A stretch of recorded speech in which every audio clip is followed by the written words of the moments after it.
8 महीने से मेरा उससे कोई कॉन्टेक्ट नहीं है। डैश में आके मुझे फोन करते हैं और मुझे लाइव थ्रेट कॉल करते हैं। मेरे पास रिकॉर्ड है सारा। ये एफआईआर जो एनसीसीआईए ने दी है, ये उसका जवाब है कि एनसीसीआईए जब तक वो शवायद अपनी इंक्वायरी में प्रूव ना कर ले तब तक वो किसी भी मुकदमे का इंदराज नहीं करते हैं। तो इसमें हैरेसमेंट का भी एलिमेंट आया है। जी बिल्कुल। और जो उन्होंने कहा था कि जो अगर मेरे साथ शादी ना की तो मैं आपकी वीडियोस, आपकी पिक्चर लीक कर दूंगा, सोशल मीडिया पे वायरल कर दूंगा, ये भी इसमें शामिल हुआ है। इन्होंने साकिब चद्दर के साथ कोई फॉरेन ट्रिप किए हैं? इन्होंने साकिब चद्दर के साथ कोई फॉरेन ट्रिप नहीं की है। उन्होंने कहा है कि इन्होंने करोड़ रुपया साकिब चद्दर साहब से लिए, कुछ गाड़ियां भी, फॉर्च्यूनर गाड़ी। किसी भी दस्तावेजी सबूत से अपने जो इल्जामात हैं उनको ना आज साबित कर पाए हैं ना ही साबित कर पाएंगे। वो सिर्फ और सिर्फ एक गिमिक था लोगों की अटेंशन को डाइवर्ट करने के लिए। क्या मोमना इकबाल ने बताया था साकिब चद्दर साहब को कि मेरी पहले भी शादी हो चुकी थी?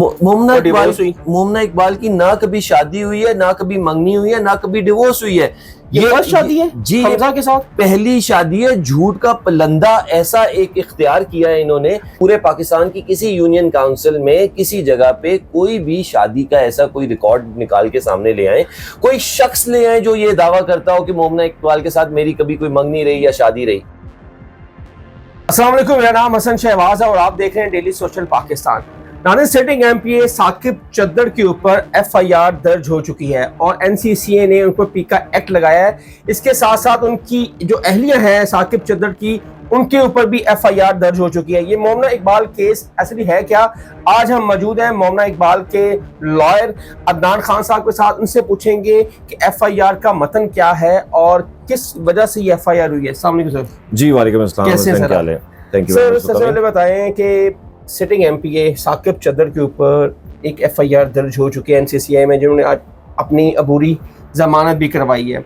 क्या कहेंगे इसमें कौन कौन सी शिक लगी हैं, किस वजह से ये एफआईआर दर्ज हुई, ये सारा हमारे देखने वालों को बताइएगा। सबसे पहले तो मैं कंग्रेचुलेट करता हूँ इस मुल्क की अवाम को, इस मुल्क के तमाम मीडिया चैनल्स को और अदारों को, जिन्होंने इस मैटर को टेकअप किया और अवाम के अंदर ये शाऊर पैदा किया कि अगर किसी किस्म का भी कोई भी उनके ऊपर ब्लैकमेलिंग, हरासमेंट हो रहा है तो उसको रिपोर्ट करें, उसका आउटकम निकलेगा। मैं साथ ही साथ शुक्रिया अदा करता हूँ वज़ीर आज़म शहबाज शरीफ साहब का और मोहतरमा मरियम नवाज साहिबा सीएम साहिबा का, जिन्होंने अपने प्लेटफॉर्म से ये इंश्योर करवाया कि जस्टिस विल प्रिवेल।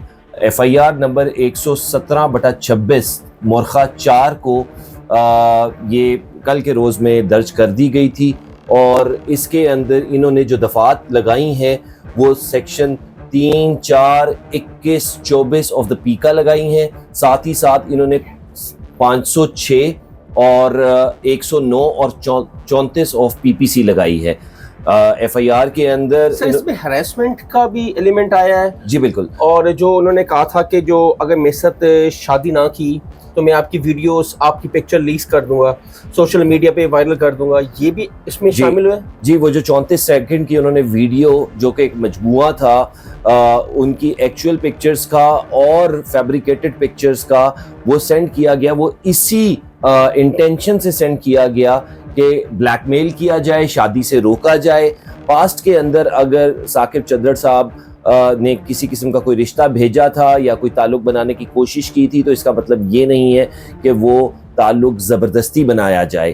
अच्छा सर, साकिब चद्दर साहब जब एनसीसी में पेश हुए तो बाहर जब वो आए, वो मीडिया से उन्होंने गुफ्तगू, उनके लॉयर ने गुफ्तगू, मियां अली इशफाक साहब ने गुफ्तगू की। उनके बहुत सारे हमारे पर लॉट ऑफ एविडेंस हैं जो कि मोमना इकबाल के खिलाफ है। उन्होंने कहा है कि इन्होंने करोड़ रुपया साकिब चद्दर साहब से लिए, कुछ गाड़ियां भी, फॉर्च्यूनर गाड़ी। फिर उनका जिक्र किया है कि वो भी मोमना इकबाल के पास है। क्या कहते हैं कि ये जो सिलसिला है, ये ताल्लुक कब बना और कैसे ये ताल्लुक ख़राब हुआ? सबसे पहले तो मैं कैटेगोरिकली ये बात बता दूं कि बिल्कुल बेबुनियाद वो इल्ज़ामात हैं और वो इल्ज़ामात बिल्कुल ही इखलाक से गिरे हुए हैं। ऐसे इल्ज़ामात साकिब चद्दर साहब की तरफ से आना और एक सिटिंग एमपीए की तरफ से एक ऐसे इल्ज़ामात आना इंतहाई काबिल गौर बात है मरियम नवाज साहिबा के लिए, और इसको थोड़ा इन्वेस्टिगेट होना चाहिए। और अगर इनके ये इल्ज़ामात गलत साबित होते हैं तो जो 62-63 की पिटीशन ऑलरेडी कर चुके हुए हैं, एक वकील साहब जो कि NA-21 के खुद उम्मीदवार रहे हैं, में वो 30 डेज का टाइम होता है, 30 डेज के अंदर अंदर स्पीकर ने उसको फॉरवर्ड करना होता है, वो अभी पूरे होने वाले होंगे और उसके बाद वो इलेक्शन कमीशन के अंदर चला जाएगा। जहां तक रह गई बात, वो अपने किसी भी दस्तावेजी सबूत से अपने जो इल्जामात हैं उनको ना आज साबित कर पाए हैं ना ही साबित कर पाएंगे। वो सिर्फ और सिर्फ एक गिमिक था, लोगों की अटेंशन को डाइवर्ट करने के लिए इल्जाम तराशी थी कि शायद ये डर जाएगी, सहम जाएगी और ठहर जाएगी, जबकि उस खातून ने और उसके मियाँ ने ये सोच लिया था कि अब हम और ब्लैकमेल नहीं होंगे।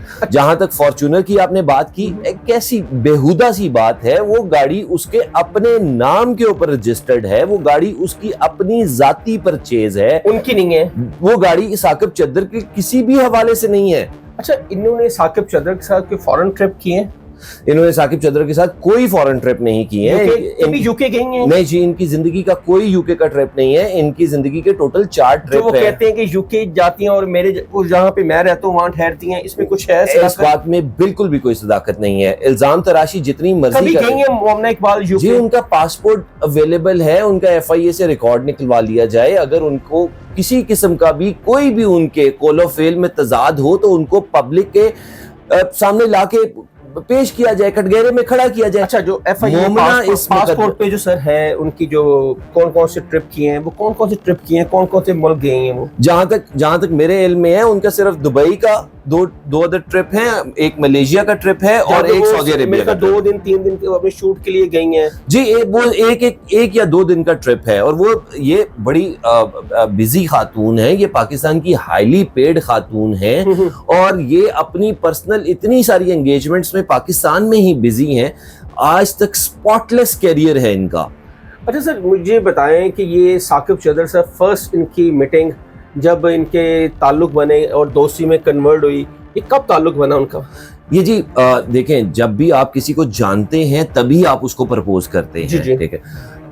मुबैना तौर पे ये एक प्रोफेशनल कांटेक्ट था इनके साथ, जिसमें आप अपनी पब्लिक कैंपेन्स, मीडिया कैंपेन्स करवाने के लिए PR एजेंसीज, जब भी आप देखेंगे शाउट आउट्स के लिए बहुत सारे सोशल मीडिया इन्फ्लुएंसर्स को, आप TV आर्टिस्ट को, सेलिब्रिटीज को अप्रोच किया जाता है। इसी तरह अप्रोच भी किया गया, किसी पब्लिक प्लेटफॉर्म पे इनकी मुलाकात भी हुई। था सर?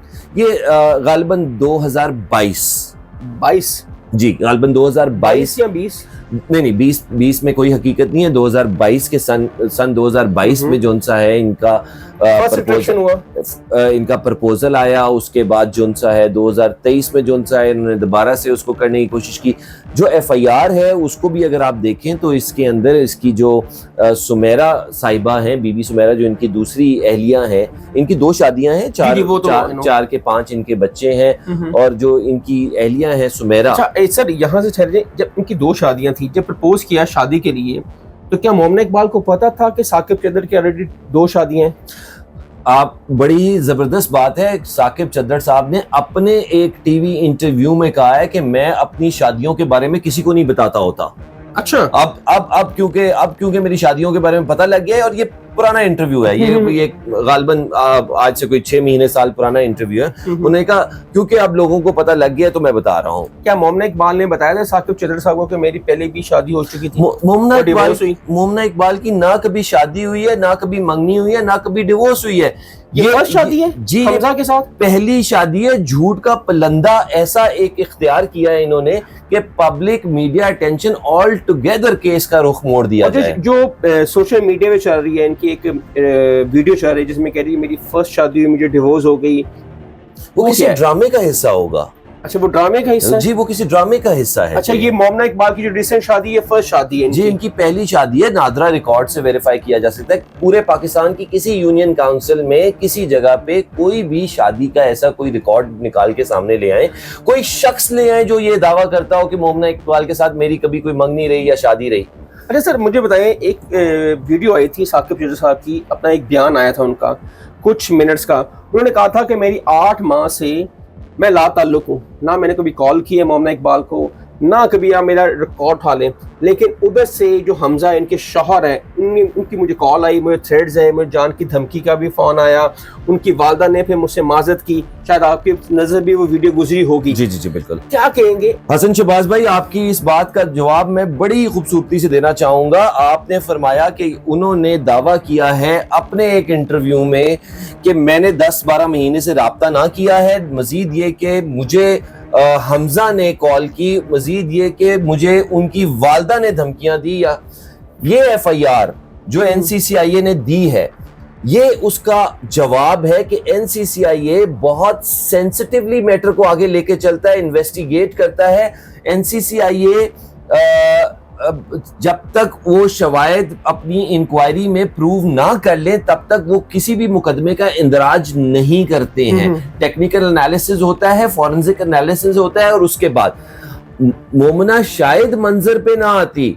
ये तो साकिब चद्दड़ साहब ने जब ठान ली कि मैं इसकी शादी कहीं पे नहीं होने दूंगा, मैं इनको इसी तरह जोन सा है ब्लैकमेल करता रहूंगा, और दर आखिर जो उनसा है, उन्होंने जब उनको पता लगा कि इस शख्स के साथ मोमना की शादी हो रही है जिनका नाम हमजा है, उनको अप्रोच करने की कोशिश की, उनको डिफरेंट तरीकों से, डिफरेंट जरियों से उनको टेलीफोन करने की कोशिश की, उनके दोस्तों को टेलीफोन करने की कोशिश की, और जैसे ही उनको उनका नंबर मिला तो उन्होंने उस नंबर के ऊपर, हमजा के नंबर के ऊपर FIR अपने इलाके में कटवा दी। जी जी बिल्कुल, क्योंकि उनका असरो रसूख था वहां पर।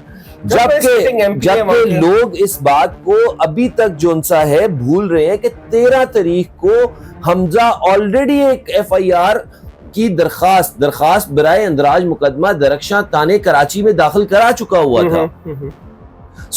सो बिल्कुल भी ऐसा नहीं है, इन बातों में कोई भी हकीकत या सच्चाई नहीं है। अच्छा सर, आप एंड तक इसको फाइट करेंगे, और डेफिनेटली एक असर रसूख तो है ना, एक सिटिंग MP है, सिटिंग गवर्नमेंट है, उसके बावजूद FIR दर्ज हो जाना, ये बहुत बड़ी अचीवमेंट है। देखिए जी, मैं आपको एक बहुत अहम, बहुत ज़रूरी और जो इक़्तिदार में बैठे हुए लोग हैं उनके लिए एक बहुत रेलेवेंट बात यहाँ पर कर दूं कि साकिब चद्दड़ साहब के खिलाफ जो गुर्दा फरोशी का मुकदमा था वो आज भी ज़ेरे इल्तवा है। जी जी, वो बड़ा क्लिप वायरल हुआ है। 2017 से लेके 2026 आ गया, 9 साल की ताखीर के बावजूद आज तक उस मुकदमे का फैसला नहीं हुआ, जो एक बड़ी काबिले गौर बात है। क्रिमिनल मुकदमा जो सा है उसकी लाइफ इतनी नहीं होती है।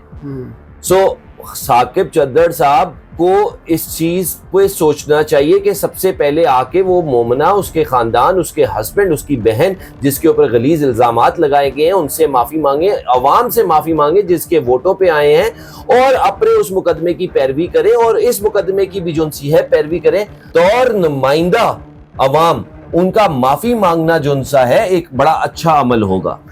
नाज़रीन, ये थे हमारे साथ अदनान खान, ये मोमना इकबाल के वकील भी हैं, और अब जो साकिब चद्दड़ और उनकी जो अहली है दूसरी, उन पर FIR दर्ज हो चुकी है। अब देखते हैं कि केस किस रुख जाता है, क्या इस केस को साबित करेंगे। और ये जो FIR आप देख सकते हैं, ये साकिब चद्दड़ उनकी मिसेस पे हो चुकी है। अब अबूरी ज़मानत में है, 24 तारीख को उन्होंने अदालत में अब पेश होना है। हसन शहबाज कमेंट सेक्शन आपके लिए अपनी राय का इजहार ज़रूर कीजिएगा। तब तक के लिए अल्लाह हाफ़िज़।